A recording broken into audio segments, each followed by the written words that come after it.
So have you Of found course, the a good quality of bamboo? Yeah. Which is very rare nowadays. A lot of bamboos are very fragile bamboos. Oh, really? Really? Yeah. Because of the weather too. Yeah. Also, Yeah.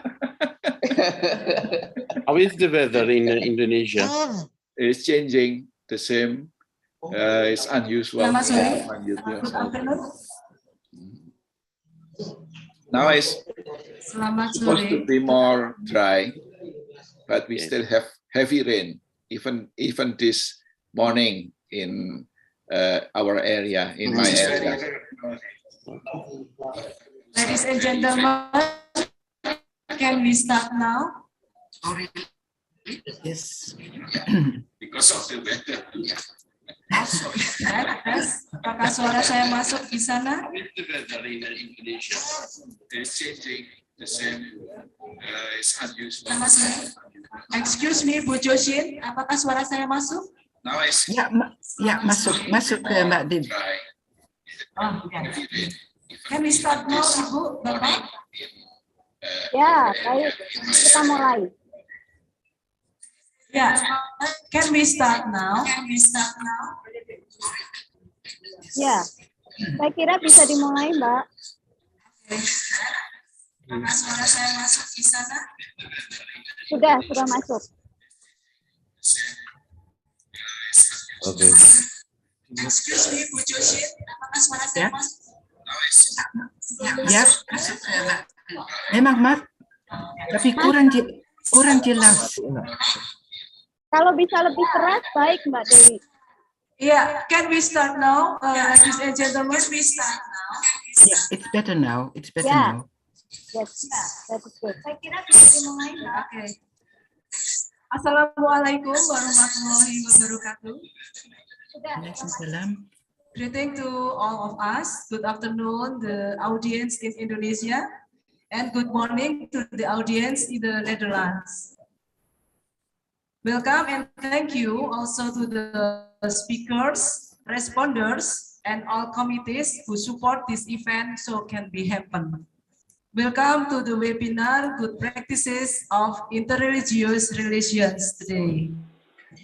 And of course, this moment is a continuation of in memory of Pak Jan Post Hosper, who always enthusiasm in living with various differences.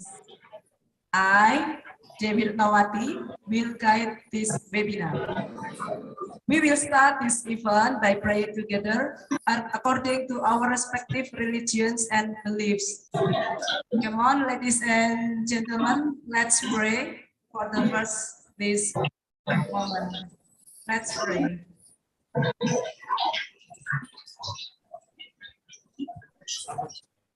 Amen.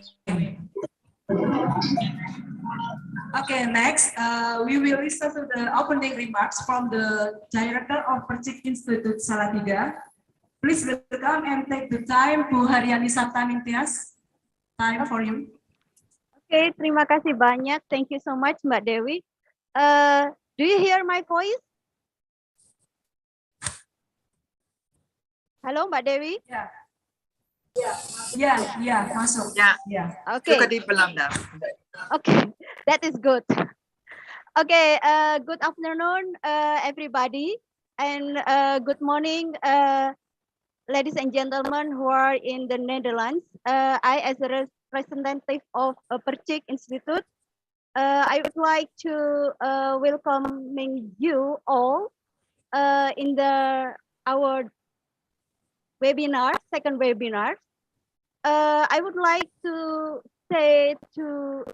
give an honor to the speakers and also an honor to the religious leader at Sobat, interfaith movement and activists who are on site at Kampung Percik.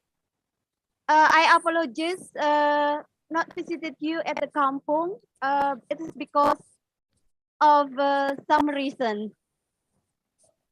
For today's webinar, entitled Good Practices of Interreligious Relations, is the continuation of our last month webinar in order to traces of memories, ideas, practices, and processes to build bridge across faith, religion, and across the countries. I would open this webinar to emphasize the necessity of this project to write a book on interreligious dialogue. First of all, I would like to share my quick finding from Google to check this wording, such as interfaith relations, which is appears 55,000 times, and interfaith dialogue appears 2,200,000 times, and the word interreligious dialogue appears 41,300 times, and the word interreligious studies appear 226,000 times. The word interreligious dialogue, which is appear less than others wordings, shows us that interreligious dialogue as a discourse seemingly left behind comparing other discourse. It is understandable because dialogue needs an action and practices, which could take a time before it is written down. The gap between practitioners of dialogue and scholars who produce of the dialogue could be another reason. Therefore, our effort today could be a way to eliminate the gap between practitioners and the academic. Secondly, as one of the initiator of this series webinar, I see the commemoration of Jan Post Hosper presented as a moment of gathering to all of us, friends of Pak Jan who has similar interests and idealistic views on peace and friends beyond religions and countries. We all believe that each religion has taught humans to respect other believers, although in fact, we may find some obstacle and disregard toward our belief itself.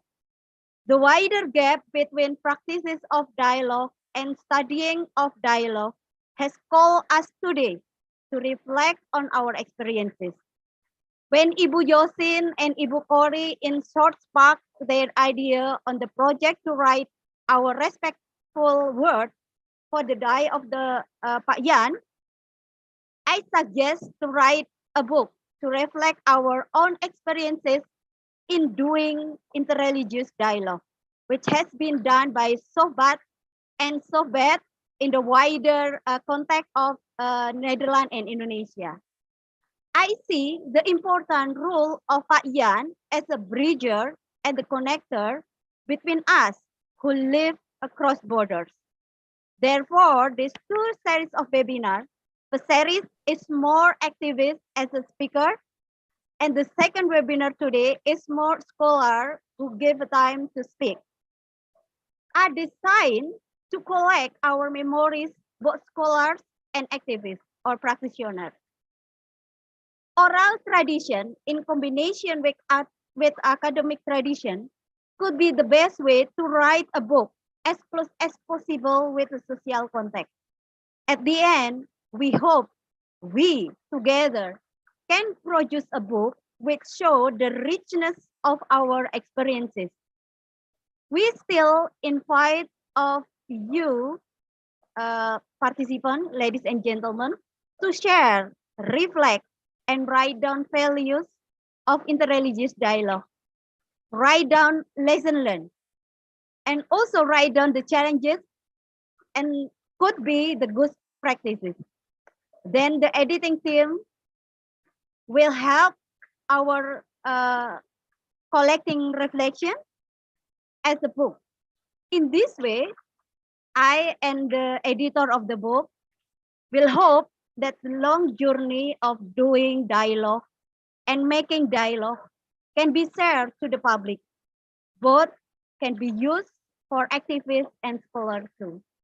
ladies and gentlemen, finally, I would say welcome you all to take this journey to continue our dialogue in action, and also invite you all to produce our book together.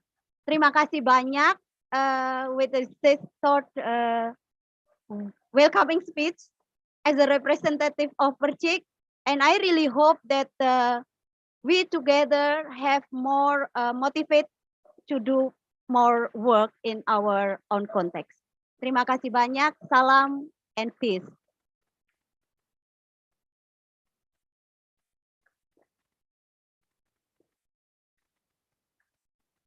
And time will be returned to Mbak Dewi.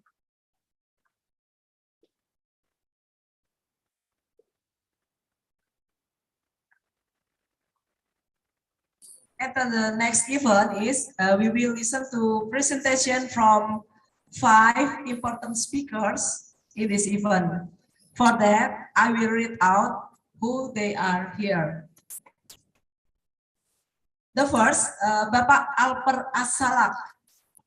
He comes from Identity Development and Empowerment in Interfaith Spaces, IDAIS. Not from Overlook, Jordan, Christian and Muslim, OGCM, as published on our flyer. So I want to say sorry, Pak Albert. And the second one is Ibu Hanneke Gelderblom. She is from Overlook, Jordan, Christian and Muslim, OGCM. The third one, Ibu Daniel Leder. She is a leader, Muslim and Christians from PKM. And the fourth, Bapak Suwarto Adi. He is from Satya Wacana Christian University. And the last one is Bapak Muhammad Hanif. He is from Pondok Pesantren Edi Mancoro, Semarang District. Okay, I want to ask to the speakers, all of you have just 10 minutes to provide a summary of your writing. Just spend 10 minutes for presenting the paper. Thank you. May I ask Bapak Alper Asalak to describe the first? Pak Alper.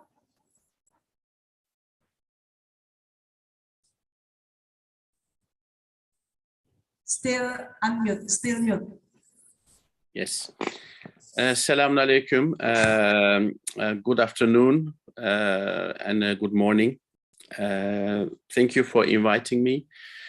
I am glad I can say something about the good practices in light of my cooperation with Jan Post Hosper.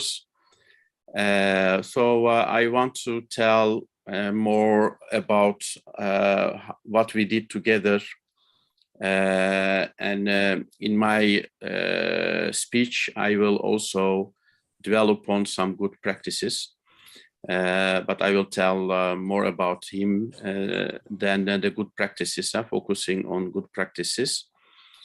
I met Jan Post Hosper when a friend of us introduced us in Utrecht at the station. Jan had asked for this, to invite me to the contact group Islam of the Council of Churches, where we have worked together about 15 years. So this is actually a good practice that Council of Churches has contact group Islam. We have worked together also for the Interfaith Quarterly. Its name is Begrip in Dutch. It means understanding, and it tries to improve the understanding between the Christians and Muslims in Holland. And Jan was also involved in some of the texts.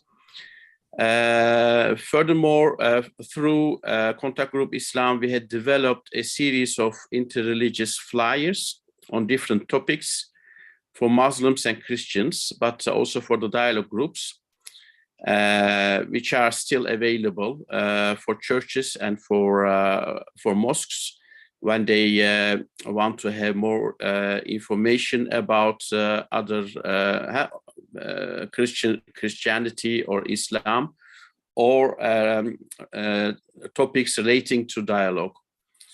We have organized together a concert of Emha Aynun Najib in Rotterdam, Chaknoon, I don't know how you pronounce it. One of my best memories, actually, through Emha Aynun Najib, Christians and Muslims from Dutch background, but also Turkish and Indonesian background came together, and we have enjoyed the Arabic, Indonesian, and Dutch religious songs, but also other types of music. So we were all singing together at one moment. For many, it was an evening bringing out the best of us, let us feeling how enjoyable being together in this country can be. People are usually focusing more on the tensions and the negativities, but this was an evening in which we enjoyed being together. And I respected Jan for this.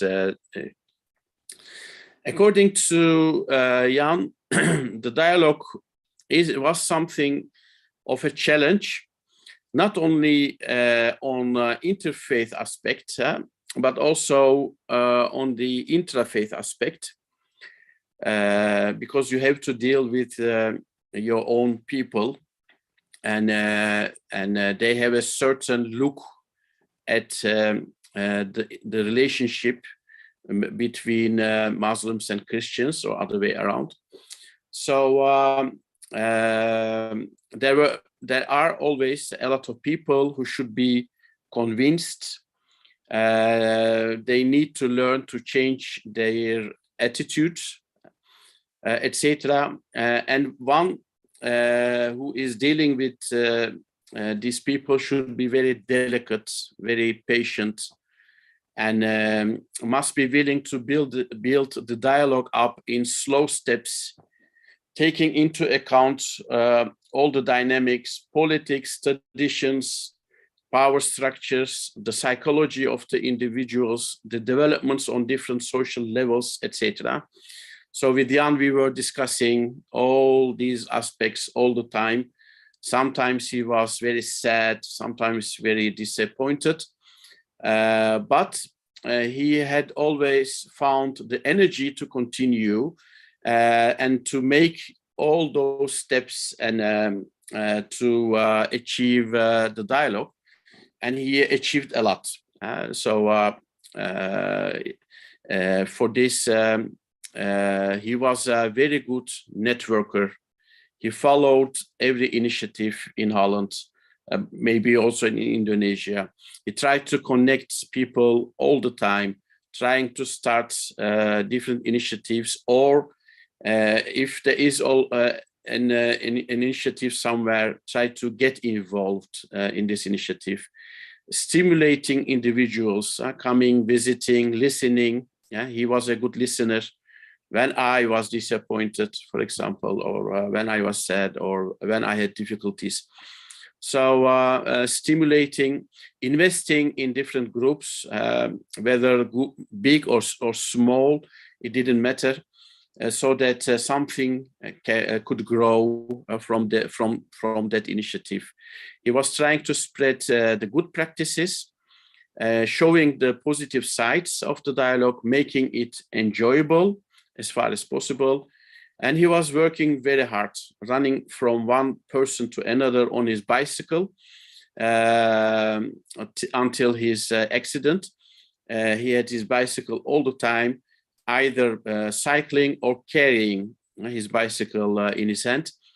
even on vacation, he was telling that he was cycling, but then with his wife and sons, visiting and enjoying different countries, different cultures, different people, but most of all being with his family, cycling with his family. He took a lot of energy out of it. He lived many years in Indonesia. Indonesia became a part of him, I saw. And I think he left behind some part of his in Indonesia as well. But he brought also Indonesia back in Holland. He was talking about how his sons have grown up with Javan language and culture. And he saw in their ways the Javan influence all the time, he said. So for the activities, we had to find money and to finance these activities. We have applied different fundings, different organizations, foundations, even European Commission. So we had made together a lot of hours till late in the evening. Sometimes we were rejected. It was a huge disappointment. But the next day we could start all over again with something smaller in size but doable without money through existing structures. And this is also important to let the dialogue continue and not to be dependent on money. So he visited and supported all activities we were initiating on our side whenever I invited him and asked him. And he invited me in return to many different initiatives he was involved in. This is for the exchange and asking the opinion and advice and sharing the experiences is important, but also to let his the people he knows to help to let them involve in our activities and our people in his activities.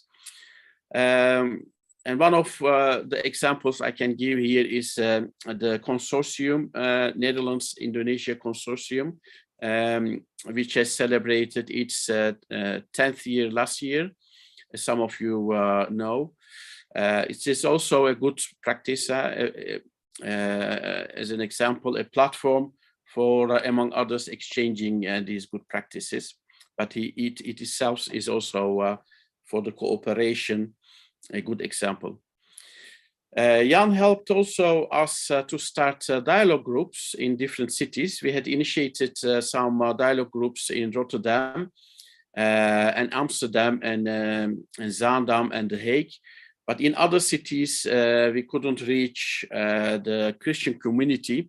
So he helped us in those cities to start the dialogue groups. We had organized interfaith weekend programs in Zwolle with the monastery there. But when I wanted to organize the youth interfaith weekend programs in The Hague, in Amsterdam, Jan helped to find accommodation and partners, etc. So this is also a good practice to bring the youth from different backgrounds together from Thursday evening till Sunday evening, visiting the mosque, the church, and the synagogue, and having exchange with families, eating together, walking in the city together, etc.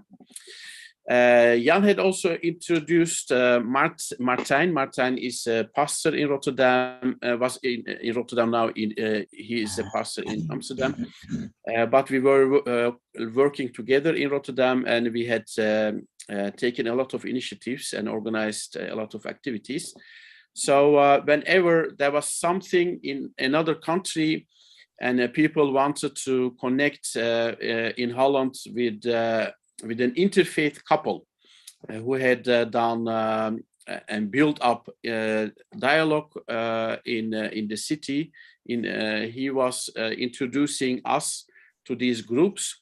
So through Jan, we went to Germany, for example, to an interfaith program in which people from Europe, America, Africa came together and exchange the good practices. And if I remember correctly, Jan had also helped. Jan also introduced a group pastors from I think in Denmark or Norway, and we had given those type of groups a couple of times information on dialogue initiatives in Holland, etc. Dialogue has also another aspect, which is dealing with the tensions. So when there was a tension, whenever there was a tension caused by politicians or filmmakers, like the film Fitna, or when there was again somewhere some people killing others, or if some were in some way under threat, or when all in the name of dialogue was under threat, he called me, maybe he called other people as well, but he called me, or I called him to discuss this situation. He advised me what can be done, and I advised him also. But he almost always also took initiative to do something about this. This he saw also a part of his responsibility. I like an example, the way how we discussed the film Fitna on what can be done. And he went with a group to Cairo, visiting Al-Azhar University, and if I remember correctly, the Grand Mufti, to ease the tension in Holland, and it helped. And this initiative became the start of Cairo Overleg, which is now OECM, and Hanneke, the other speaker, is one of the initiators of this platform with Jan. Maybe she can say more about this. I can say that he was either initiator or partner or stimulator of many groups, platforms, initiatives in Holland. And he meant something for the understanding, cooperation, dialogue, or the praxis we have in this country, for which I was and I am grateful, like many others. So thank you for inviting me to share this experience with Jan. And I am sad that he left us in that way. He had more to offer to this country and maybe also to Indonesia. So thank you a lot for inviting me again and for listening.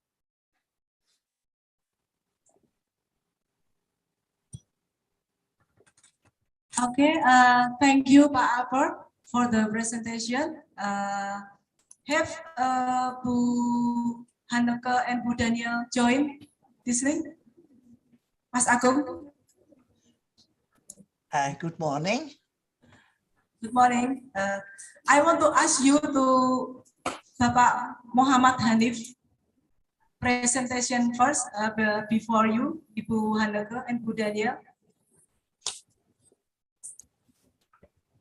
I invite Pak Muhammad Hanif untuk for presentation this paper. Okay. 15 minutes ya, Pak Muhammad Hanif. Less than 45 minutes. Okay. Please welcome. Just want to.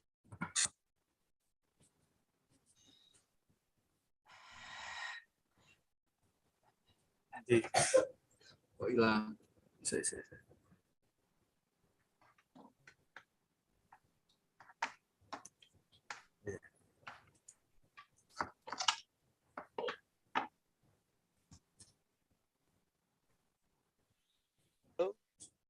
Bukan, belum. Halo Mas Agung.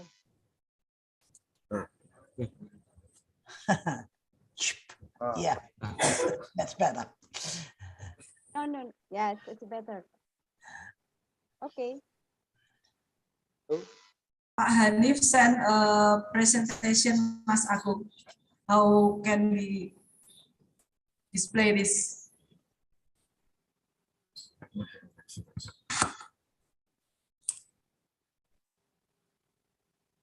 Bar kayaknya siap deh menerjemahkan datuku ya Bar. Nanyar. Insya Allah.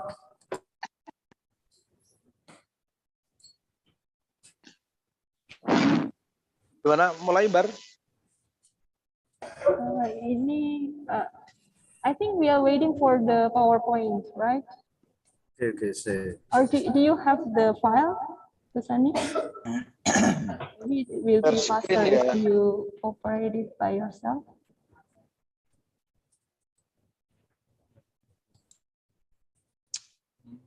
Nggak support Bar di share di sini. Tadi saya udah kirim ke Mbak Dewi kok filenya. Oke. Ya. It works. Sulit kan? Oke. Mulai Bar. Yes. Aku campur-campur aja coba ngomong nanti kalau bahasa Inggris agak dipahami Ambar bisa menjelaskan. Yeah, I think English right away is better. Lebih keras ya, Mas Hanif. Ya, Okay. jadi saya akan coba menjelaskan singkat saja, jadi tidak terlalu panjang, tapi saya mencoba menjelaskan pakai bahasa Inggris. Sama juga nggak ngomong pakai bahasa Inggris. Oke, Assalamualaikum warahmatullahi wabarakatuh. Waalaikumsalam warahmatullahi wabarakatuh. Good morning, yang di Belanda masih pagi ya, dan kalau di Indonesia selamat sore. Prajarto, Pak Marzuki Kurdi, all friends. I'm Muhammad Hanif as a leader pesantren Edi Manjaro in Dangan Tuntang, Parang.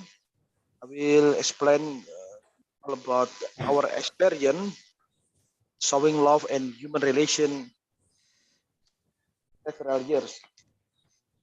Starting from my father, that he is the former leader of this pesantren. He is Kiai Haji Mahfud Ridwan, Mr. Prajarta friends, I think. So the basic idea of our relation, our movement is based on how to finding the same between the people, because we know that Allah Subhanahu Wa Taala with us is in the different countries, different origin, and etc. But we must to try to find what is the same between us as a human being. So the second, Kiai Mahfud always said in about how to good, gitu ya, doing good. I mean, but we are as a human being must doing good to every people, even he is Muslim or Christian, or he is the black color or white color. Mahfud always said we must doing good to them. The third is about affection. The relation between human being must be there is the relation between them is about affection. So the fourth is spell suspicion.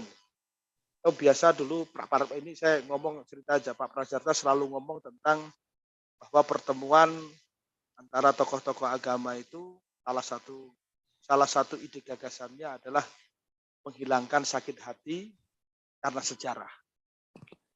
Sejarah ini tentu sejarah panjang tentang bagaimana dulu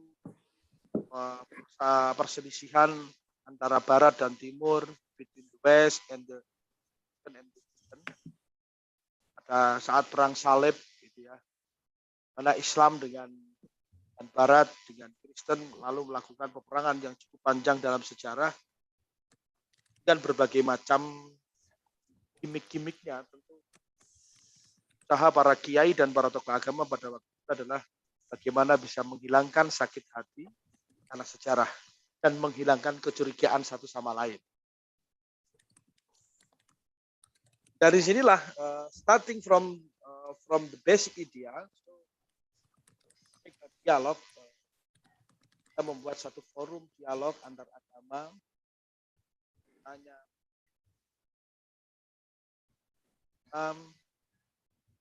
dan setelah kemudian muncul gagasan untuk membuat satu silaturahim yang berkelanjutan. Dari setelah kemudian itu yang namanya Sobat Interfaith Forum. Sobat gerak pada kegiatan agama. Kegiatan-kegiatannya tentu menghilangkan rasa sakit hati itu ya. Kegiatannya adalah dengan dialog. Dan selain berdialog, ya kita harus mencoba untuk hidup bersama, live in together in some place. Pendeta and kiai, other gitu. Jadi kita saling berbicara satu sama lain. Itu sangat efektif.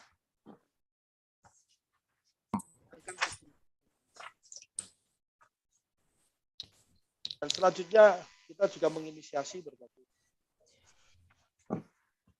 kan di tahun 2012 dan 2014 Parlemen Uni Eropa, staf dari Parlemen Uni Eropa itu berkunjung ke pesantren kami. Mas Hanif bisa lebih keras? Ya. Oke. Kami tidak mendengarkan part yang tadi. Ya. Di antara beberapa kegiatan yang pernah kita lakukan di tempat kami, di antaranya adalah menerima kunjungan dari anggota Parlemen Uni Eropa di tahun 2012 dan 2013, dan mereka mereka melakukan live-in di sini 1 hari 1 malam, belajar tentang Islam, learning about Islam and learning about pesantren and Islamic culture in Indonesia.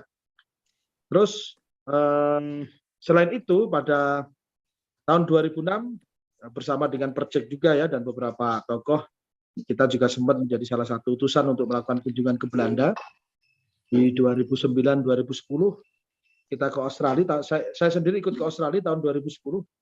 Dan pengalaman pertama saya di Australia itu adalah pidato di gereja pertama kali ya di Australia bersama Ambar dan Mbak Yani gitu ya.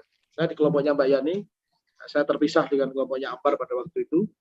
Kemudian dari basic atau gagasan dasar,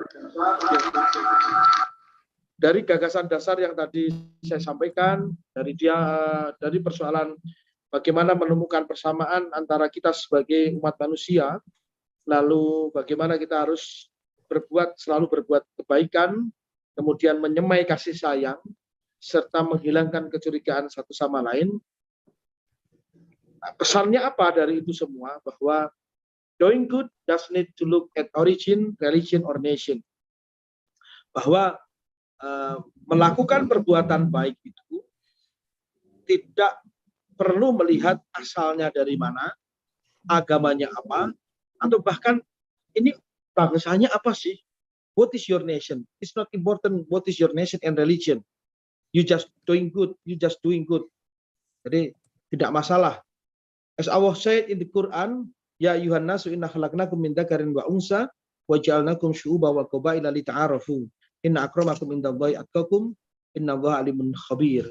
O mankind, we create you from a single pair of male and a female, and made you into nation and tribes, that ye may know each other, not that ye may despise each other.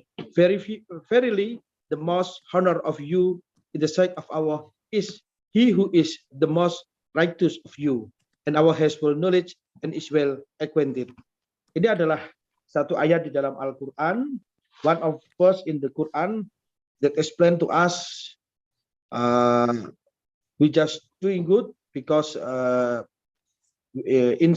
beside Allah about taqwa. Jadi memang sejak lahir manusia itu diciptakan oleh Tuhan dalam kondisi yang berbeda-beda, berbangsa-bangsa dan bersuku-suku. Nah, kita tentu tidak mencari perbedaan itu.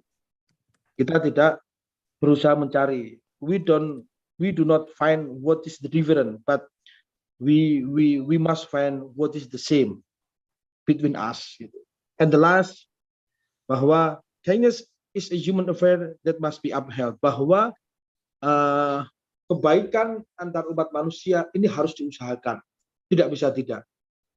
Kita sebagai manusia satu sama lain harus bagaimana mensupport satu sama lain dan harus menjaga komunikasi, menjaga hubungan dan silaturahim.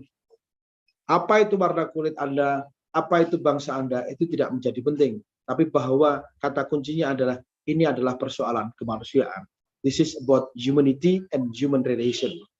I think that I can share to you all our experience in Edimanjaro, and so I think enough, Mbak Ambar and Mbak Dewi, for this presentation. Thank you.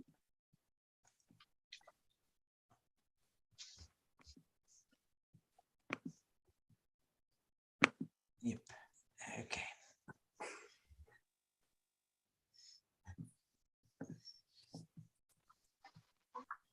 You are welcome, Mas Hanif, for the presentation. And are you there, Ibu Hanneke Kelderblom? We ready to listen to your presentation. Please welcome Ibu Hanneke.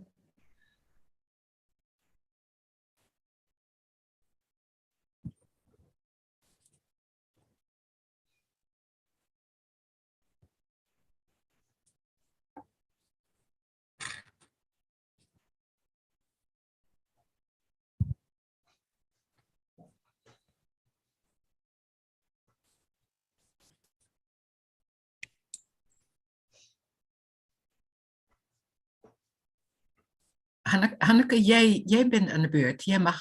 Ben ik aan de beurt? Okay. Jij bent aan de beurt, ja. Dankjewel. Wil je dat ik het in het Engels of in het Nederlands doe? Doe maar in het Engels, als dat kan. Oké, ik heb de tekst voor me in het Nederlands, maar dan ter plekke vertaal ik het wel. Ja? Ik wil het over 3 dingen hebben. Over de I turn to English. In English. In English. I want to talk about the inspiration that we all got from Jan. That's why we are here. I want to tell you a little bit about OESM. Alper already told how it started. I want to tell you where we are now. And I want to tell you a little bit, and that was a specific question to me, about how Jews do cooperate in this kind of working together. Okay, so that are the 3 items. About Jan, I told you when we had this first meeting how he was an inspiration for all of us. And what I want to stress today is that Jan is, according to what I know, is one of the few Christians that had the experience what it is to be belonging to a minority. And he got that by working and living in Indonesia, where he didn't went with his wife and children to the expat living center, but lived among the people where he was working with. And so he got a feeling what it means to be a Christian among a population that is not Christian. And he took that experience back when he went to Holland.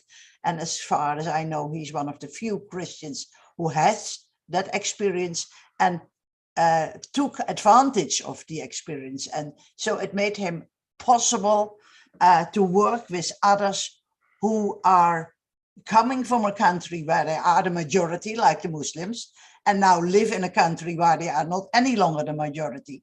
And how does that feel, and how do you cooperate with others? So that was the inspiration from Jan, and I'm still working on that kind of inspiration, and I think it's an inspiration for all of us. The second phase is about how do you do that, this cooperation? Well, my title for that is that only optimists have the guts to choose clearly for a way of cooperation. You have to be and remain an optimist, because pessimists presume that they have the reality and the truth, and what you are doing is going nowhere. And it's not that easy. You have to stay an optimist. And to be an optimist and to cooperate, you have to have the guts to listen to the other, to know how he functions in his religion, and also to be of support when the other seems to be in a problem or being treated not justly. And then again, pessimists say it doesn't work. Their way of looking at circumstances is it doesn't help. Their drive is not feeling happy, being angry, and sometimes even fostering hatred towards the other. And they say what we should do, because we are threatened, you have to come to our own situation. You have to enforce your situation because you are being threatened from all sides.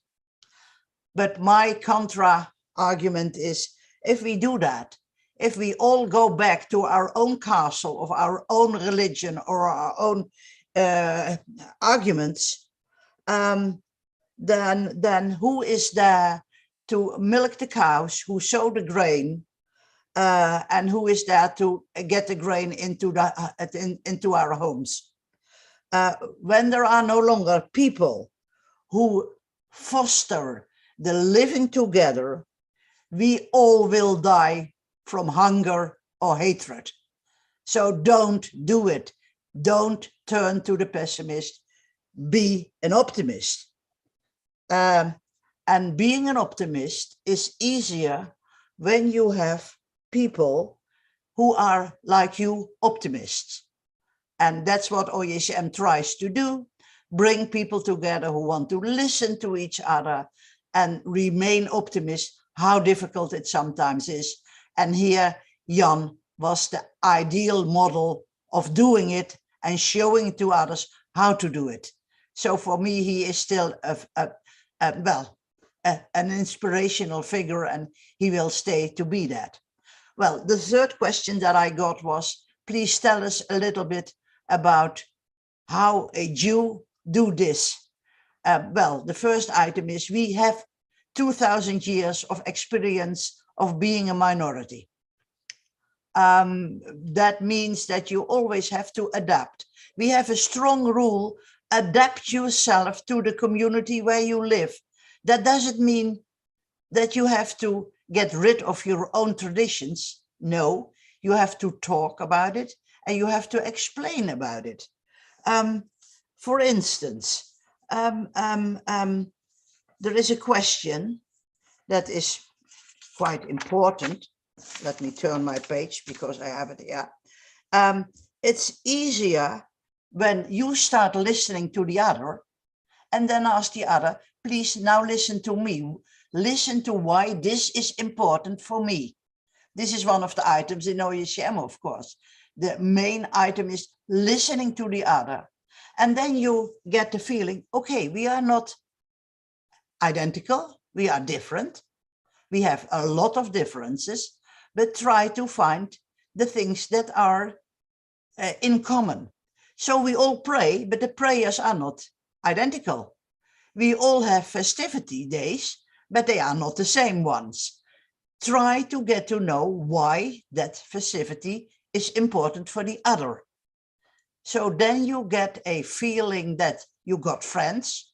They are not identical, but they remain your friends. You can work together. About the Jews, of course, the question about Israel is always an item that is on the table, sometimes not officially, but it's always there.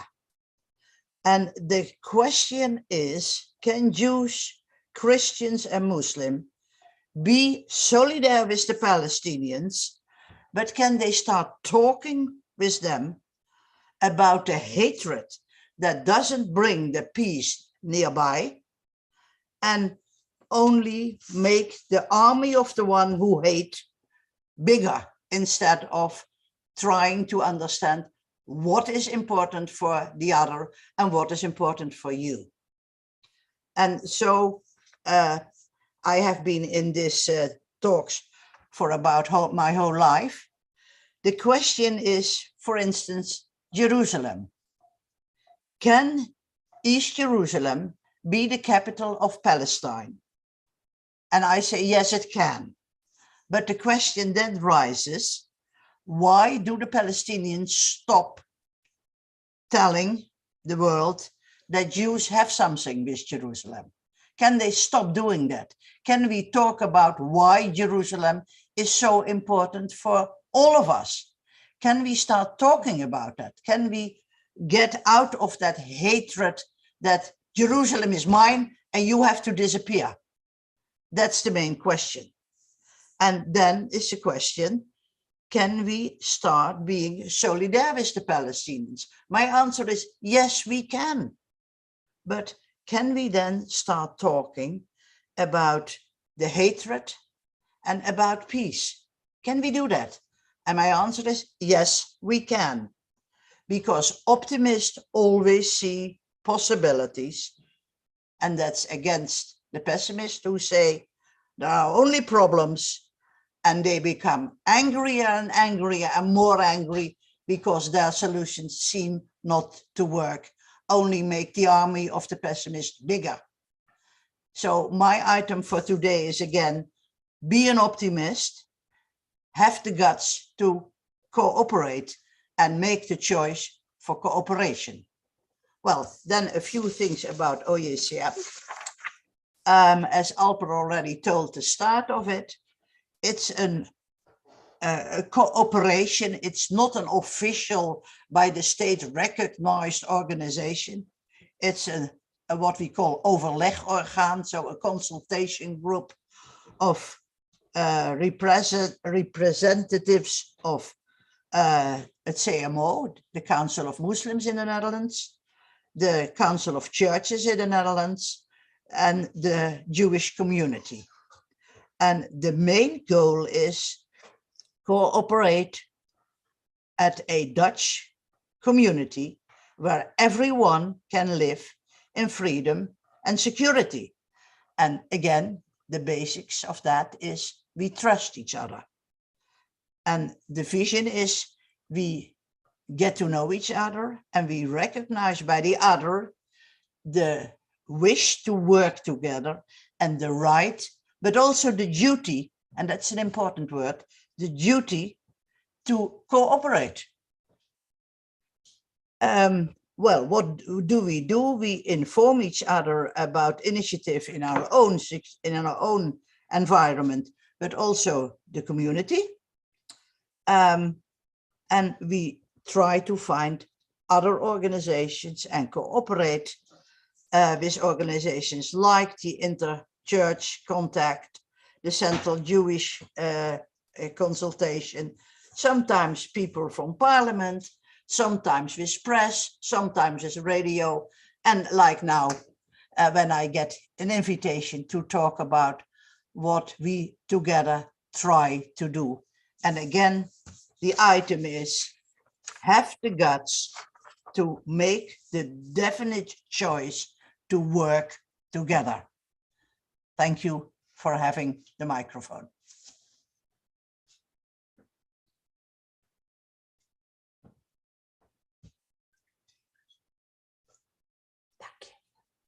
Okay. That's about my my 12 minutes. Okay. Josine? You might. Thank you, Ibu Hanneke, for presenting the paper and the experience. And please welcome for the fourth presentation, Ibu Daniel Leder. Thank you. I will You start my have taped it, huh? Because I have collected it from different parts of what I have here. I have 5 pages. That's much too much. So and it's in Dutch, but you have taped it, so you can use it, I hope. Is that okay, Josien? Yes, it's okay, Hanneke. We will arrange. Maybe you can send it to me. Yeah, but then you get all those texts. I think it's better if you tape it and you write it down, and we look at it together and we correct it, and then you have the formal form. Is that okay? Okay, that's okay. Thank you very much. Okay. Okay, thank you, Hanneke. I will continue now. Jan was a connector, someone who connected different groups in society. Christians, Muslims, Jews, non-believers. Menurut Daniel ini, Pak Jan ini. I'm sorry? I'm sorry? You are there. Yeah? I'm sorry, translating in Bahasa, so I'm sorry for interrupt you. Please continue, thank you. Okay. Well, 2 years ago, I succeeded Jan in his position at the Protestant Church in the Netherlands. And my task was to build bridges too between Christians and Muslims, churches and mosques, perhaps even more broadly in society. But apart from the fact that the COVID pandemic brought many collaborations to a halt, it also turned out that in the past 10 years, fewer and fewer collaborations has gotten off the ground. So why is this? What has happened in the past decades? I started doing a PhD research project on interfaith encounters in September. And the further I delve into the scientific theories, the more I find out that cooperation is not so easy at all. To you and me, it may be something obvious to do, but to many it is not. In recent decades, Western societies are becoming less socially cohesive. Social cohesion is related to the level of trust between different groups in society. A major threat to societal cohesion is the phenomenon of polarization. Polarization is defined as a conflict characterized by a difference into two opposites with major difference between the groups and major similarities within the groups. In a polarized society, a division of small numbers of factions with high internal consensus and sharp disagreement between them conflict with each other. Well, there are many factors on multiple levels that influence the attitudes towards different groups. However, not everyone is susceptible to this influence that create a negative bias towards others. Some people are more resilient to the group pressure, social pressure than others. And although resilience to polarization can have positive effects for the individual, it may also have negative effects on society and can even further polarization. For example, being a member of a high intensive social group can be seen as a form of individual resilience against a sense of self-uncertainty.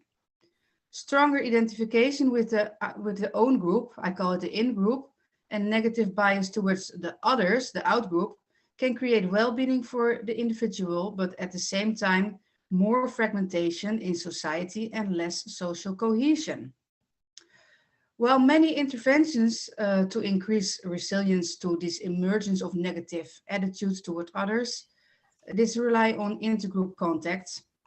And what we know about successful intergroup interventions is that it depends on aspects such as participants' equal status, common goals, cooperation, and support of authority.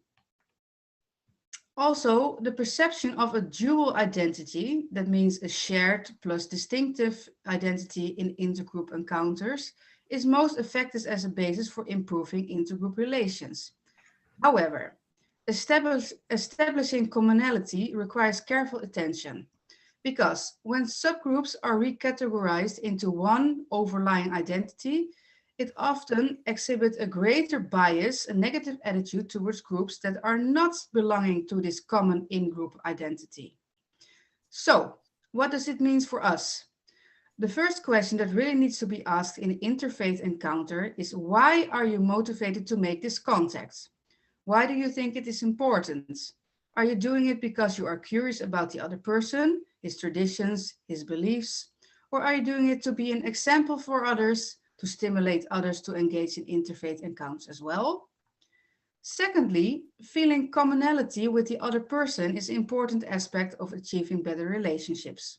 But To what extent are we the same when we meet based on our religious differences? And how can we acknowledge the other's religion without losing a bit of our own religious beliefs? Well, social identity theory has given me great insights into the motivations why people do and do not participate in interfaith encounters. What emerges is that some people participate to increase the status of their own group compared to others. People are constantly comparing themselves to others and also one's own group. But from this motivation, an interfaith encounter is more likely to encourage rather than remove negative biases and attitudes towards the other. But is this even taken into account in practice when organizing an interfaith encounter? Well, when you delve deeper into the aspects of interfaith encounters, the different aspects that may influence a positive or negative outcome may overwhelm you. But like Hanneke said, be an optimist. Do not let this demotivate you from facilitating these kind of activities. These intergroup interfaith activities encounters have been shown to be effective in establishing better relationships and social cohesion in society. Well, in the coming years, I want to provide insight into how organized interfaith activities will not be in vain, but will have long-lasting positive impact. And I will tell more about this in an article in the book we will write in memory of Jan, so that this and many more can follow in his footsteps to build lasting bridges. Thank you.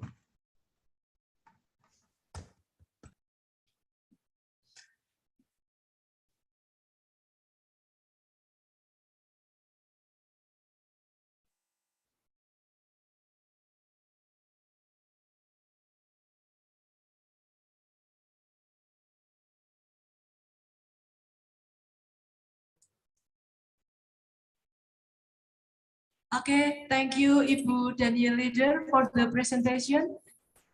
And audience, now we enter to the last speaker, Suwarto Adi. He is from Satyawacana Christian University. Please welcome Pak Suwarto for the last presentation. Okay, Mbak Devi. I speak in Bahasa or in English? English, please. Okay, yeah. Thank you, Perce, for inviting me to speak this moment, to memorize my first teacher in bachelor degree on dialogue, Jan Post Hosper. Yeah, I have written and submitted paper with 12 pages, I think, to critique. The title is Jan Post Hosper, Dialogue Inside and Life.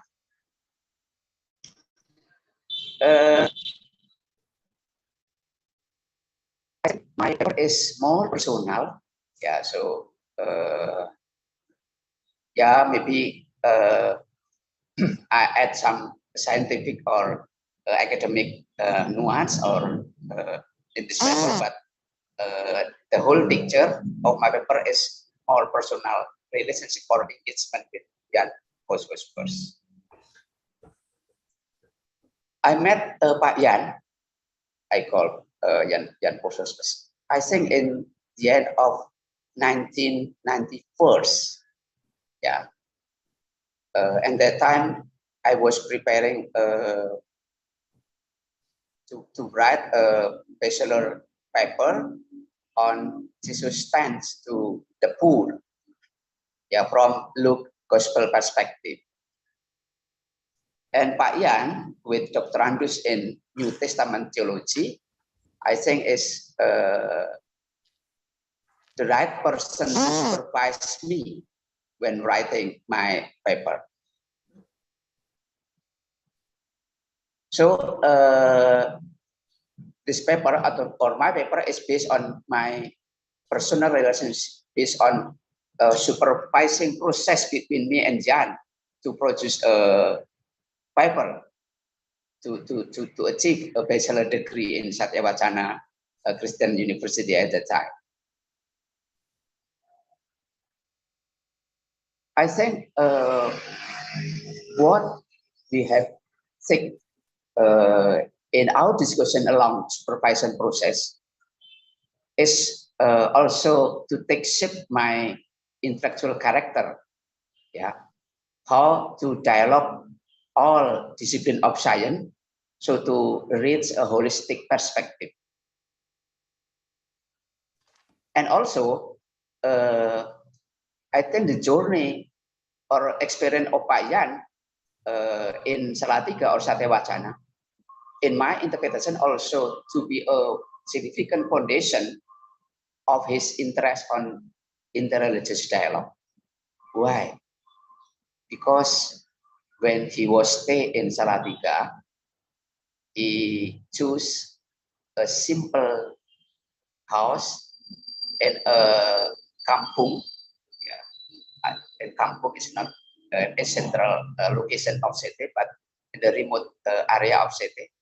And the kampung, and behind his house there was a mosque.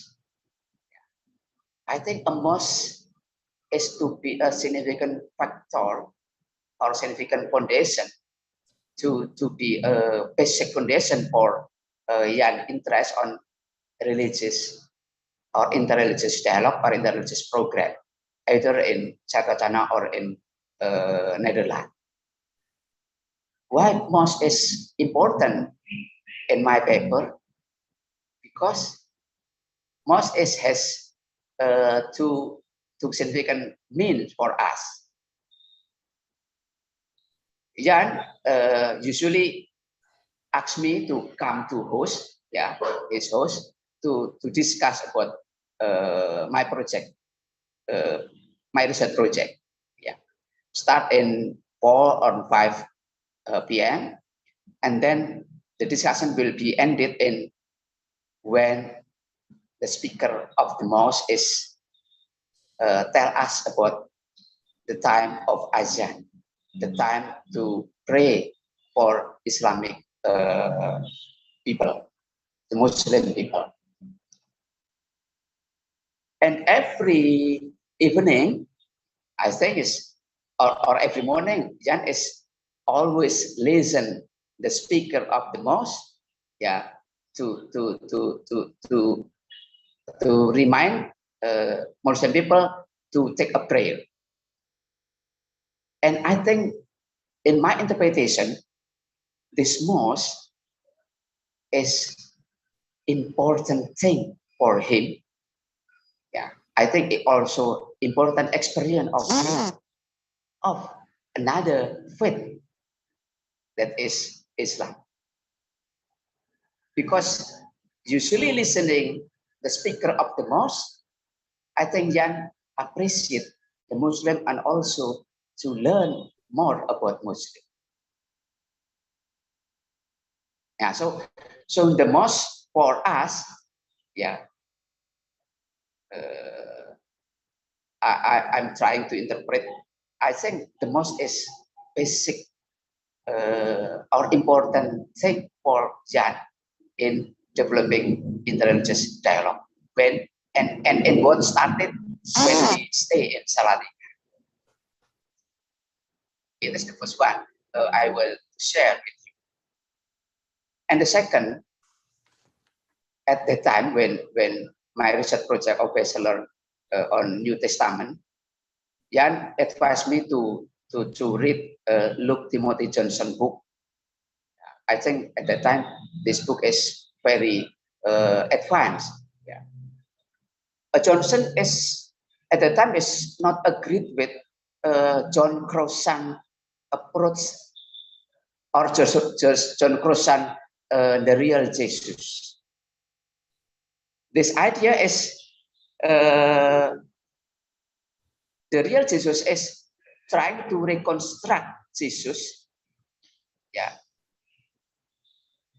in historical way as scientific as possible. And I think this John Crossan is very interesting for me. So we were debating about which is better, Timothy Johnson or John Crossan to my research project.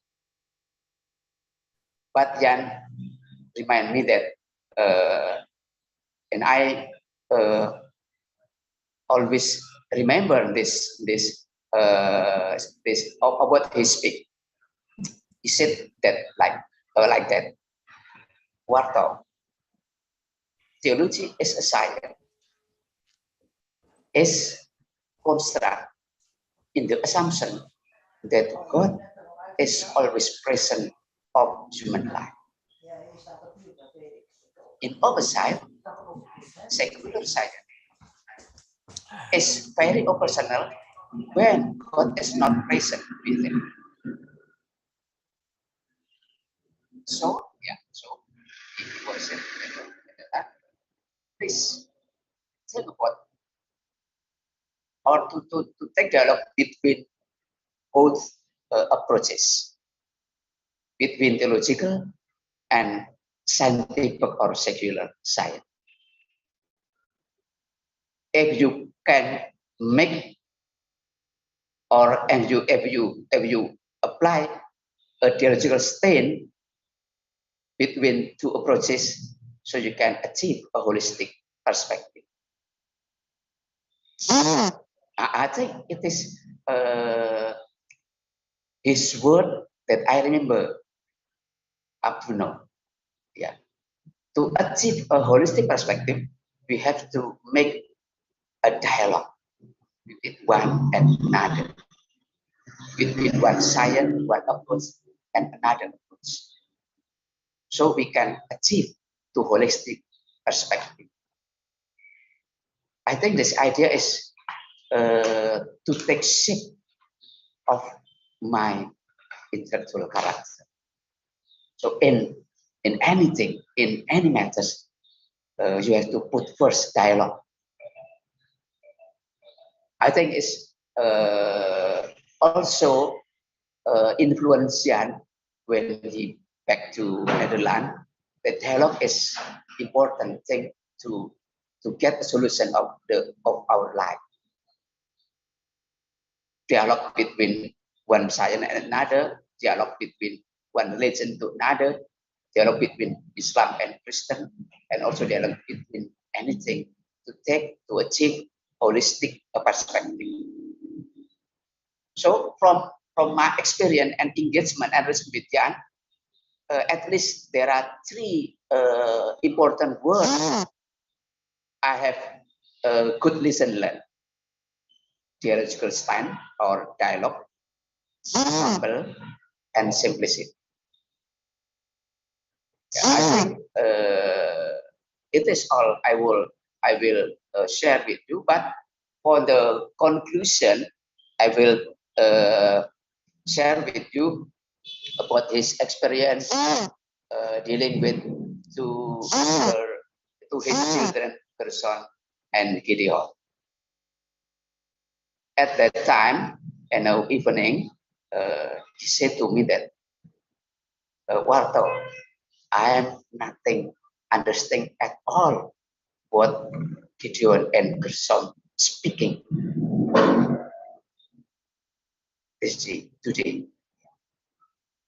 Because Gerson and Gideon is a word speaking in Javanese language. You know that at that time, Gerson and Gideon, I think, is 4 or 5 years old. So for them is easily to learn another language outside a mother language, that is a Japanese language. And from this contact and encounter with the children, peer children in kampung, so Gerson and Gideon are able to speak Javanese fluently. And when they came back to his house, they always speaking in Javanese language, and yet nothing understanding at all what they are speaking. Yeah, I was sad when heard that Jan is passed away and back to the God. But because for me,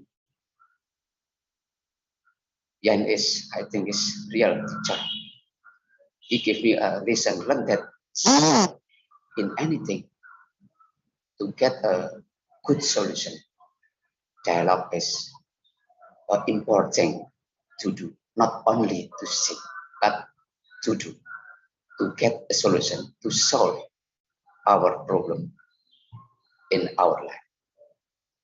Thank you, Mbak Dewi. This is all I have to share with you. You are welcome, Mas Marto. Okay, audience, in our midst also present Pak Robert Setio from Duta Wacana Christian University and Yogyakarta, and Ibu Josin Forberg from Netherlands. They will respond to the exposure that has been delivered by the 5 speakers above. Please welcome Pak Robert Setio and then Ibu Josin Forberg to give the response. Thank you.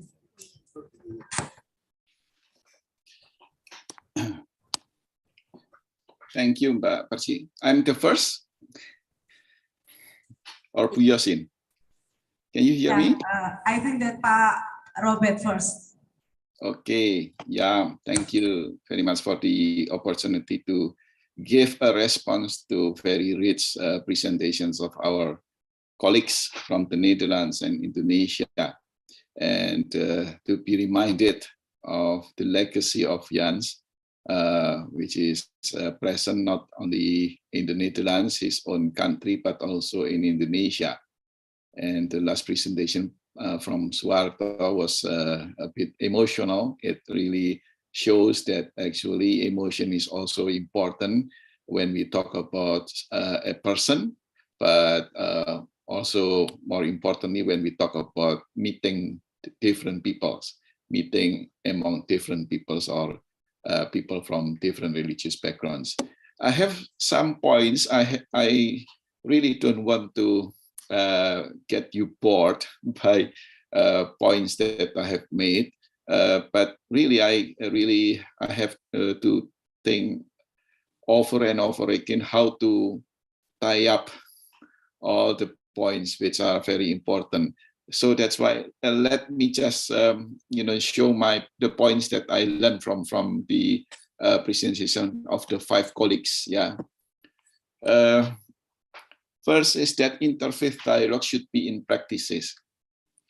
I myself is a lecturer, so daily I live in an academic world, and this is really a challenge for me, not only to talk about interreligious meeting, interreligious dialogue, interreligious studies, without paying attention to what people have already done in practice. So the field is very important for interreligious studies, interreligious dialogue, whatever you want to name it, to name this meeting between different religious, background people. Initiative, inspiration, and spirit from persons like Jan are significant. So you always find a person, through this kind of meetings that really inspires, that really contributes to the spirit of the group.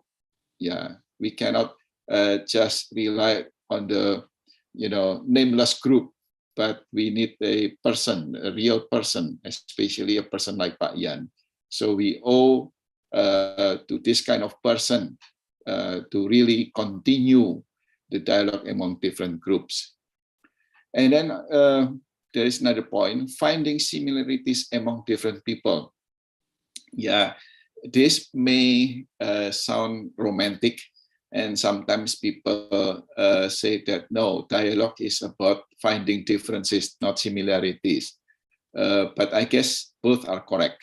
Yeah, when you are dialoguing with the other, you are open also to find that their faith, their experiences are the same as our faith or experiences, but also to realize that there are differences. So we do not, we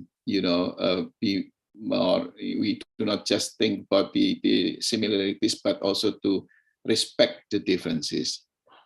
doing good regardless, and it's it's very poignant, the testimony from the pesantren that also think about not only the present but also the past, the history, because we have to admit, especially in the relation between the Abrahamic religion followers, the past was not that good. Even there were so many tragedies in the past that still linger on in the present. So it's very important also to face the past, and not only to remind ourselves about the pain and the traumas, but also how to overcome the pains and the traumas from the past. Also was mentioned that Pak Jan lived for many years in Indonesia in a multi-faith society, and it plays very important role in his life when he performs or he initiates many interfaith dialogues back in the Netherlands. So real experience plays as a very significant role to give people a spirit of doing the same thing with different groups. It is not just a theory, but experience. So, programs like Live In across different groups are very important. People just cannot understand through theory, but should be put in real life when they live with different people. Then this is a very good lesson for them.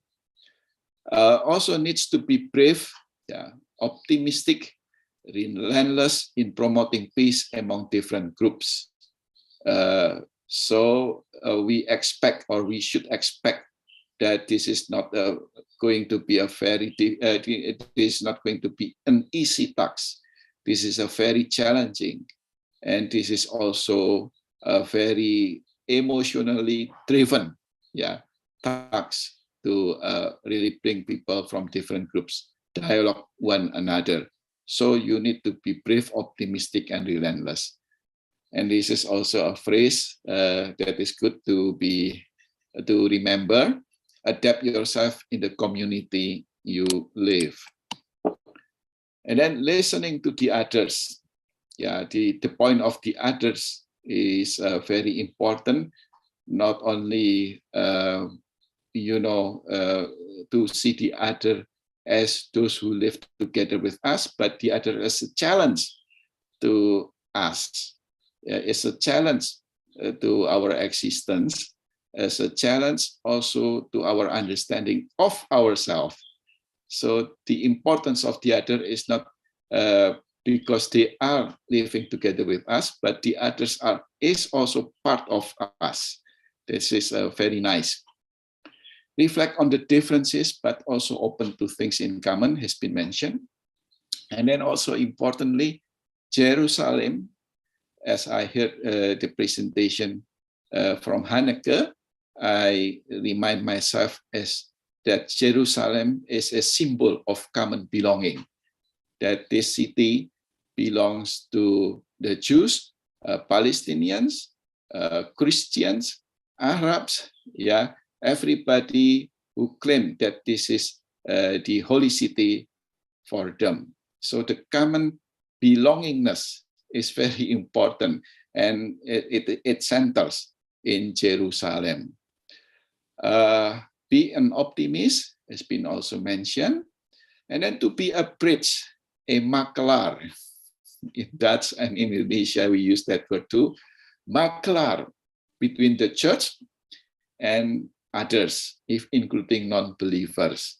It's also very important. And being makelaar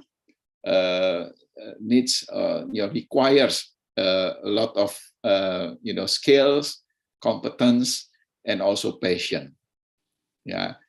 Because even though Pak Jan comes from a Christian community, he needs to be patient to bring his folks, his Christian folks, to understand the importance of interreligious dialogue. I myself also experience the same thing. Sometimes we are more advanced than our own people. So we need to be patient, and we need also to stimulate people from, all the time. Yeah. Sometimes people are easily give up. Yeah. Threat to social cohesion is really a challenge for us. Also in Indonesia, even though this country has been known as, having people commingle at each other very well, very communalized, etc. But yes, deep down there is still a problem, unsolved problem, suspicion, jealousy, one among the others. So a certain issue can really trigger, a polarization, even conflict among different groups. We learn about this from our real experience. So the question is, very important. Why are you motivated to perform a contact with the others? Yeah, this is a personal and social questions. Whether this is just to show a politically correct act at the present, there is no question why we have to do that. But actually, we should ask this kind of questions too. Yeah. So why we want to have a dialogue? Dialogue is not a must. A dialogue is an option, is a choice. So when we choose it, we have to be consciously choosing it. To what extent are we the same? This is also the questions.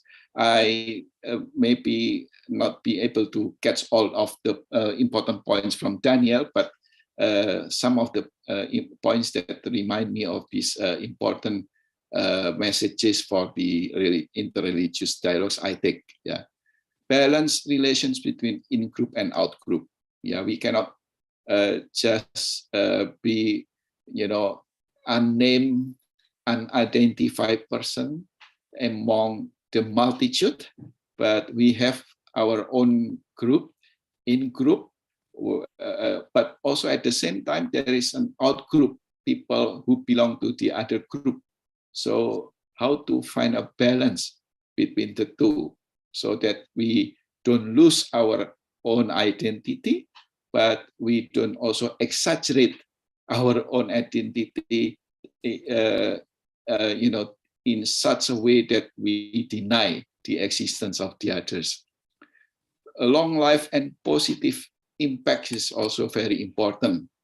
And also from Pak Suwarto, lastly, the study of the Bible, because Pak Suwarto was a student of Jan Post Hosper when Jan taught the New Testament, also Duta Wacana, not only Satya Wacana, and then how to find a dialogue between contrasting views, which is very usual in the study of the Bible and also in the study of the New Testament. And for Pak Suwarto, this is a challenge to reach a holistic understanding, holistic view. Yeah. And how to understand foreign language. Yeah, because Pak Suwarto also shared a personal relation with Pak Jan when Pak Jan told the difficulty of understanding Javanese language. This is a foreign language, but it is also about culture, different culture. Language also relates, or language is also part of a culture. Foreign language, foreign culture is important. Now the question is whether this foreignness is just happen when we live in a multicultural society, or this foreignness can also be present when we live more or less in a mono society. Why? Because we live now in a global society, in a global village. So the others is not just the others who live next to us, but the others also who live far away. Like now, Ukrainians are also our colleagues to whom we also have to think about their destiny, about their sufferings.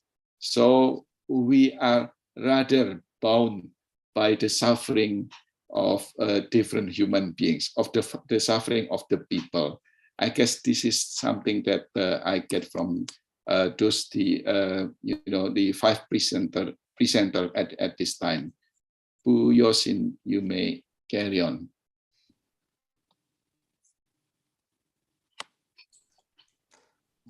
Okay, thank you very much, Robert, for your input. And I think I have a lot of points who are the same also.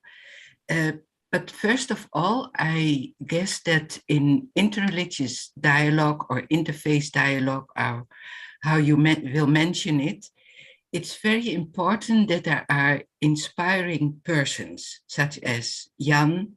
But I was also very glad to meet Pa Mohammed and Hanif, because I knew quite well his father, Pa Kiai Mahfoud, and he also was a very inspiring person who lead the Sobat group also in Indonesia, in Central Java. So I think that's my first point. That's very important to have inspiring persons who really see the other. And I think what Mbak Yani also said in the beginning, that Jan was very pressing the word humanity. So our religions have, first of all, human beings are very important. So as Muslims, as Christians, as Jews, and others as well, we know each other as persons, as human beings. And I think that's in interreligious dialogue very important. Another point I would like to bring forward is also that in interreligious dialogue, there are so many forms, so many creativity is possible. And I remember the evenings in Yogyakarta with Cak Nun, with MH Ainun Majid, how inspiring these evenings also were. And when Cak Nun were in the Netherlands, we were in Salatiga, but I heard that it also was very helpful to understand each other. And another point are also the international meetings. So the Sobat group from Salatiga went to Australia, went also to Holland, to the Netherlands, but also there was a group from the Netherlands who went to Indonesia. And I think that's also important to have the interchange with each other, to learn from each other.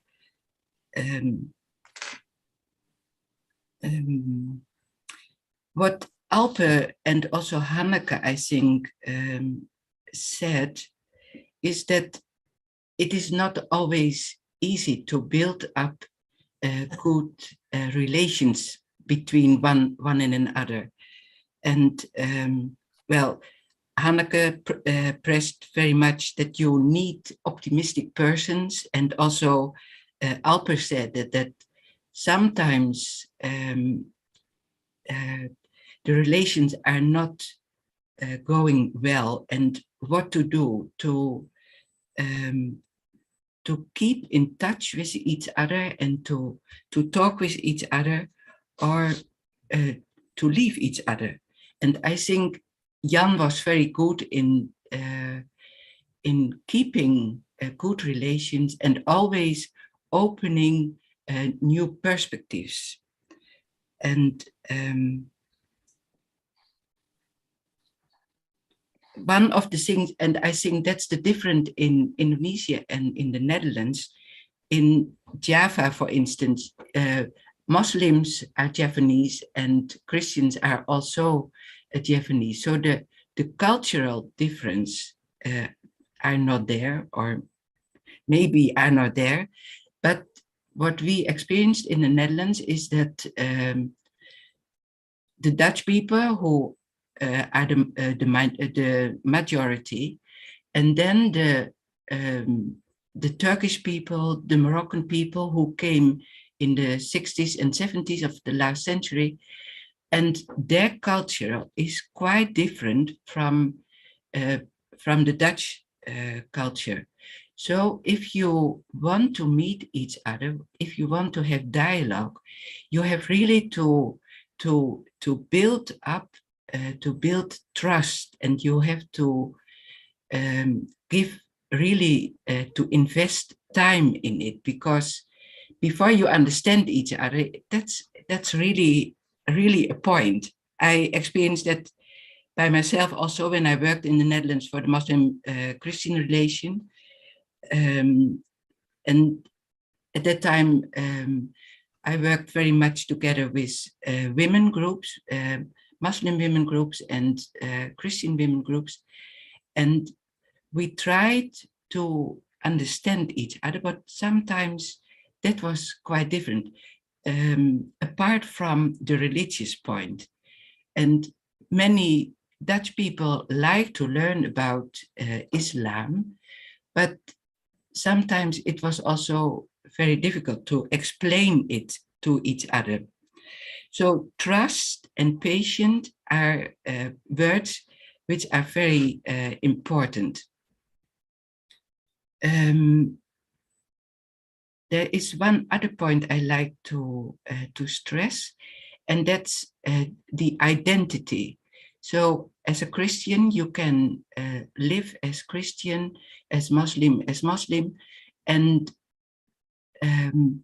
sometimes people in the Netherlands say, oh, but if you talk with Muslims, then you will lose your identity as Christian or as Jews. But I think that's no option.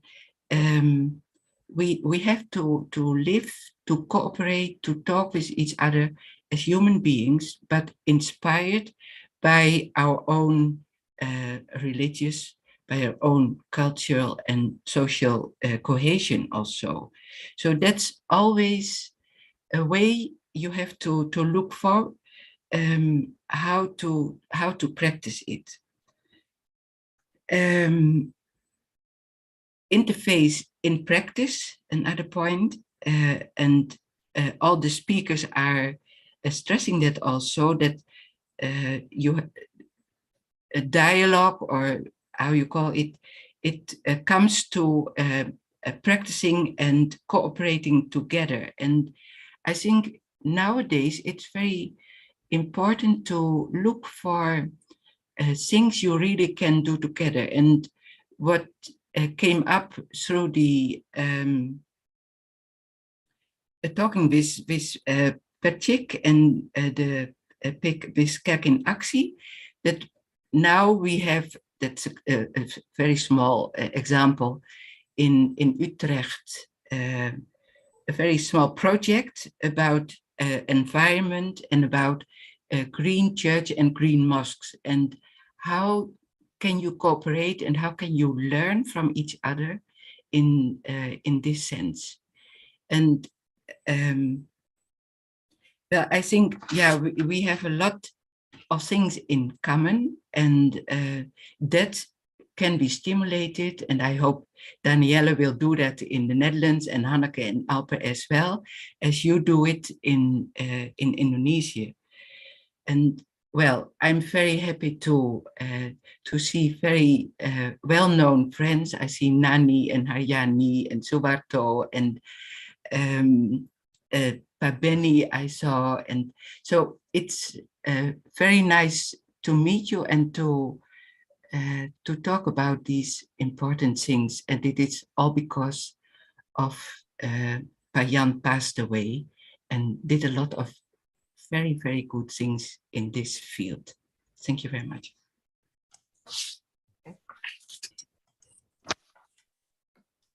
Thank you, Pak Robert Setio and Bu Josin for the responses.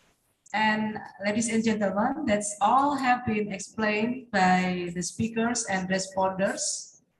Currently, there are no open term for discussion, but we hope the discussion can continue outside from this forum. Okay, at this time, I invite Pak Heri Wibowo as Vice Director,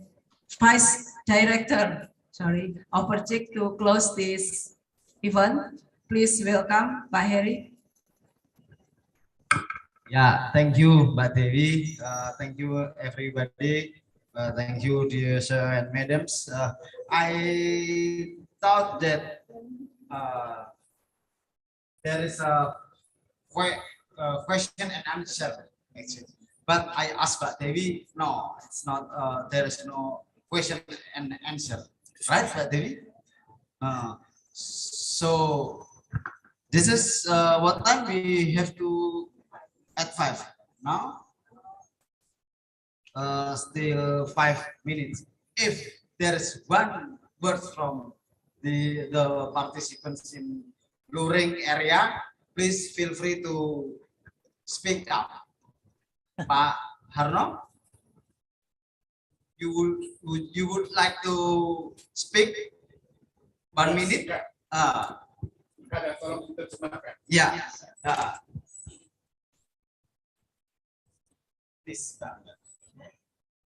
Jadi yang pemahaman saya, ini kan kita itu mau menyusun berdasarkan kebaya, mau menyusun buku tentang Pak Jan, itu yang saya tangkap. Nah, lalu dari saya mengikuti ini dan juga sebenarnya penghayatan saya, sebenarnya dialog antar agama itu memang harus dipraktekkan, dan yang bagus itu terjadi di praktek. Kalau soal-soal akademik yang berbicara mengenai kitab suci masing-masing, justru itu akan memperlebar jurang. Tapi praktis sebagaimana Pak Jan upayakan, itu menurut saya itulah yang sebenarnya itu sangat bagus. Dan Indonesia sekarang ini menurut saya itu mengalami krisis tentang itu, karena yang banyak itu justru bersinggungan, cenderung konflik dari ajaran dan keyakinan masing-masing. Praktis itu tidak terjadi. Terima kasih. Thank you. Mbak Ambar, would you like to translate? Okay. Well, our Reverend Harno Sakino was saying that he agrees about dialogue is important, and in the context of dialogue, practices is important. Yeah, interfaith dialogue should be done in practices. He agrees about that, especially in the context of Indonesia. We experience some conflicts and polarization, yeah, in this country. So he really agrees that dialogue should be done in practices. Thank you.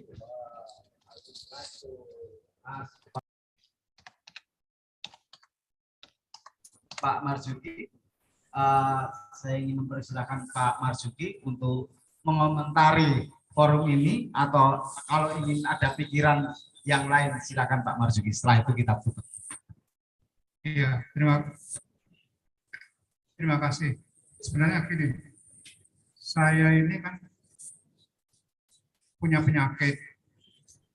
Jadi ketika saya serangan yang kedua itu juga karena saya banyak ngomong.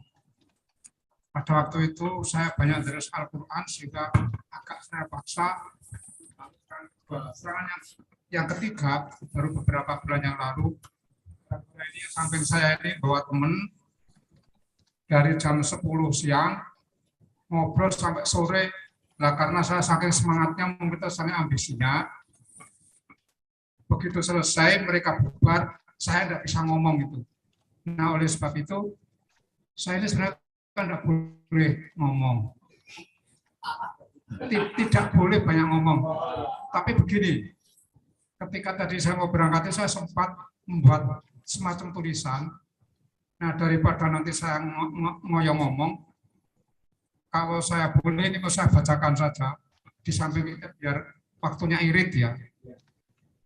Saya nggak tahu apakah ini nanti ada kaitannya dengan yang tadi disampaikan atau enggak. Jadi begini, saya ini mengenal Pak Jan sebenarnya kan tidak terlalu lama, jadi sangat terbatas. Tapi dari cara nguping-nguping,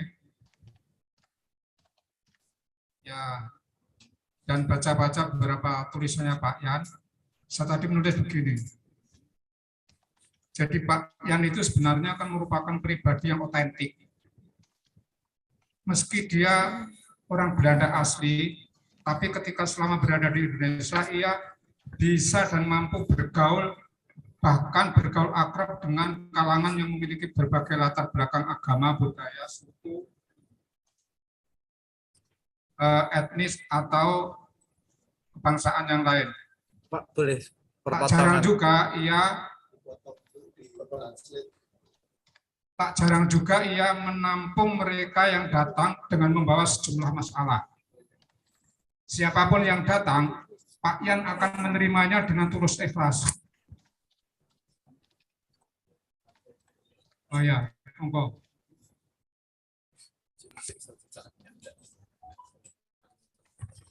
Okay, Kiai Marzuki or Imam Marzuki was saying that he's sorry that he got a stroke, the third stroke, by the way, so he will try not to talk too much. But what he wants to deliver is that about, especially about Pak Jan. Pak Jan is an authentic person, yeah? And he tries to accept many people from different backgrounds.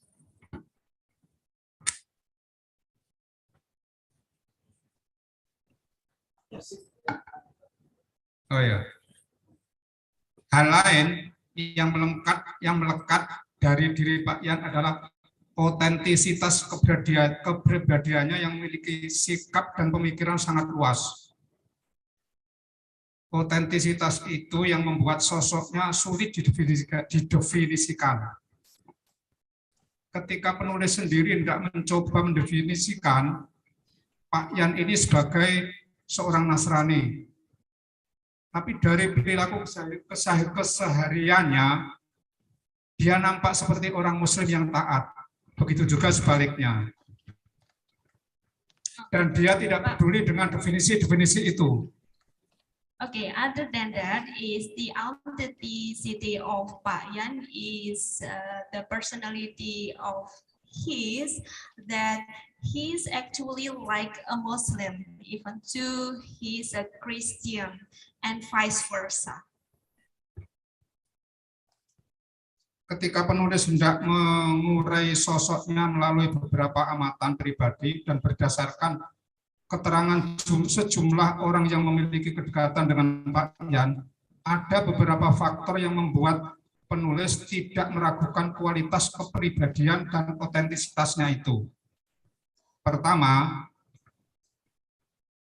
sebagai orang yang beriman atau orang yang beragama, Pak Jan telah melampaui dirinya sendiri. Sebagai bagian pesan dari agamanya bahwa ide atau gagasan tentang kesetaraan, tentang kebinekaan, keadilan, tentang pluralisme, atau istilah-istilah yang lain dari ide-ide itu sudah tuntas dipahami secara matang dan mendalam serta komprehensif. Ide-ide tersebut merupakan keniscayaan teologis, prinsip paling sentral dari doktrin keagamaan yang dianutnya. Pak Marzuki or Kiai Marzuki thinks that Pak Jan knows well about his belief, yeah, including some issues like pluralism and then egalitarianism, he knows so well. And he knows completely about that.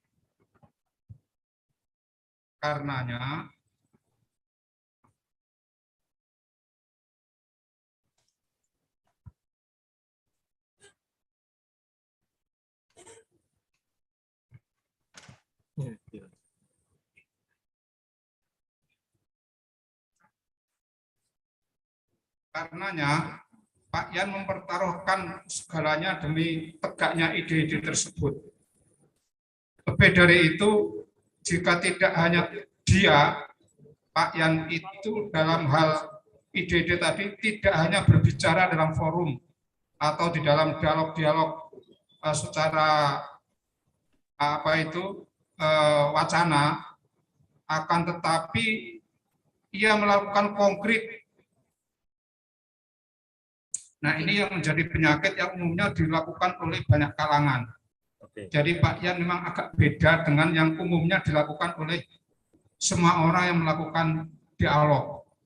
Okay, Pak Jan not only try to discuss it in the formal forum, but Pak Jan also try to fulfill and try to realize their ideas, yeah, including the pluralism that mentioned before.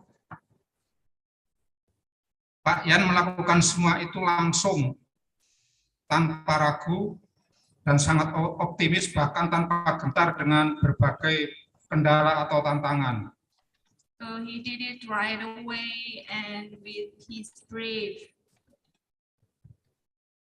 Yang nomor kedua, Pak Jan sebagai seorang manusia personil merupakan sosok yang sunyi. Dalam arti demi tegaknya ide-ide tadi, pikiran Pak Jan itu terbebas dari segala ambisius duniawi dan kepentingan rendah popularitas. Yeah, what the ideas that Pak Jan tried to realize is far from his wants to be popular. Jadi pikiran-pikiran Pak Jan ini sebenarnya kalau di dalam wacana Islam atau Islam NU atau pesantren itu persis dengan hasanah yang mengatakan bahwa di dalam hasanah pesantren itu ada istilah majuhulun fil ardi, majuhulun populer di bumi, maksudnya tidak populer di depan manusia, enggak soal, tetapi bukan di atas langit. Maksudnya itu bagus bagi Tuhan. Ungkapan itulah yang tepat bagi Pak Jan yang membuat dirinya selalu sepi ing pamrih, rame ing gawe, bekerja tanpa pamrih. Okay, so just like he mentioned before that what Pak Jan done is far from his wants from popularity, but it's more sincere from kind of his heart. Bagi Pak Jan, hasrat-hasrat kemasyhuran itu akan menyebabkan dirinya pada urusan-urusan yang tidak penting.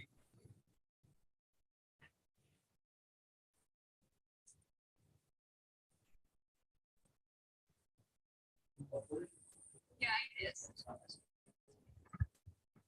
Jadi hasrat kemasyhuran itu bagi Pak Jan akan menyibukkan diri pada urusan-urusan yang tidak berguna dan mengakibatkan kerja-kerja yang tidak bermanfaat bagi sesama.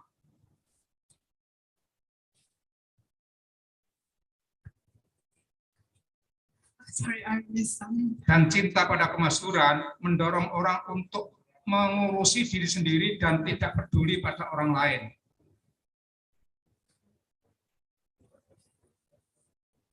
Intinya ikhlas lah. Yeah. Yeah, the point is about sincere, yeah, not popularity. Makna lain dari tes tadi adalah merupakan prinsip perlunya ketulusan di dalam berbuat dan keikhlasan. sepilah ing pamrih, ramelah ing gawe, istilah orang Jawa. Yeah. All right, I think it's the same, yeah. But in Japanese. Okay. Ketiga yang terakhir, jadi gini, setelah saya mengamati Pak Jan dan saya membaca buku-buku ya, khususnya nih buku-buku tentang tasawuf, baik itu yang dikarang oleh Imam Ghazali maupun Ibnu Athaillah As-Sakandari, saya mengatakan atau menyimpulkan bahwa Pak Jan ini sederajat dengan pribadi tokoh yang dalam terminologi tasawuf sebagai seorang zahid atau seorang sufi yang hadir di tengah publik dan hiruk-pikuk kehidupan tanpa identitas dan simbol-simbol kesufian sebagaimana yang dikenal awam selama ini.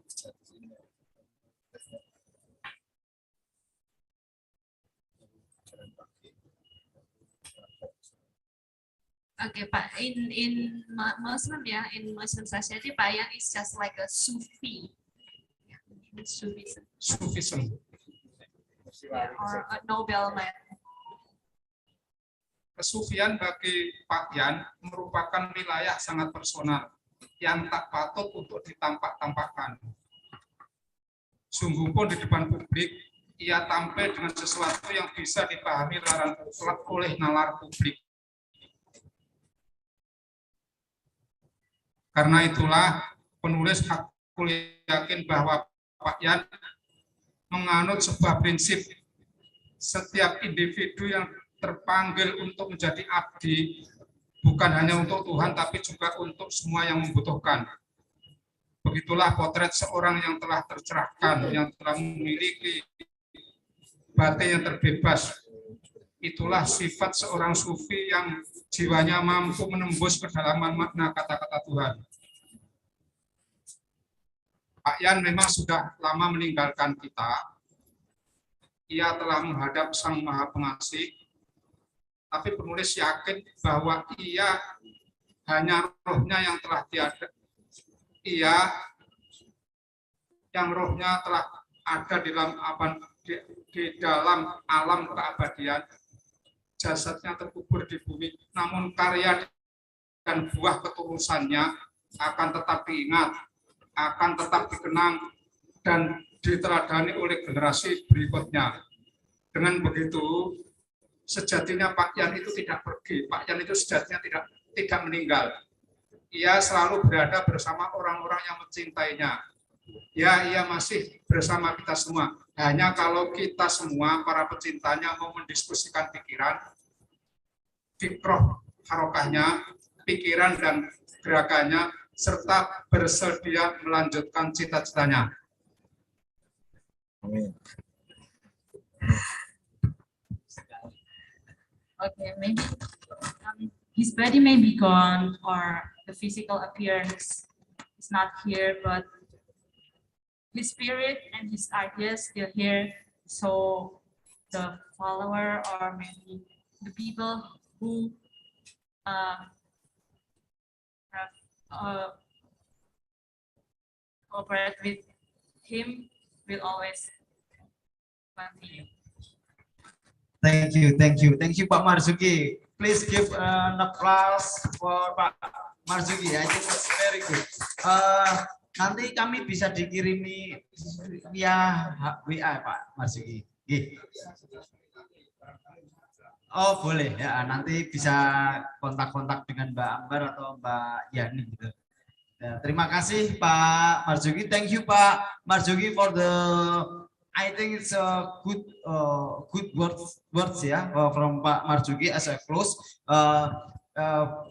Ladies and gentlemen, Bapak, dear sir, madam, I think the time is over. I would like to thank you to Mbak Yani who organized all of this forum with Pak Robert Setio, Bu Yani, and a few people from Perjalanan, Mas Slamet, ya, Bu Yosin, and then Mbak Christine, Mbak Dewi, I think.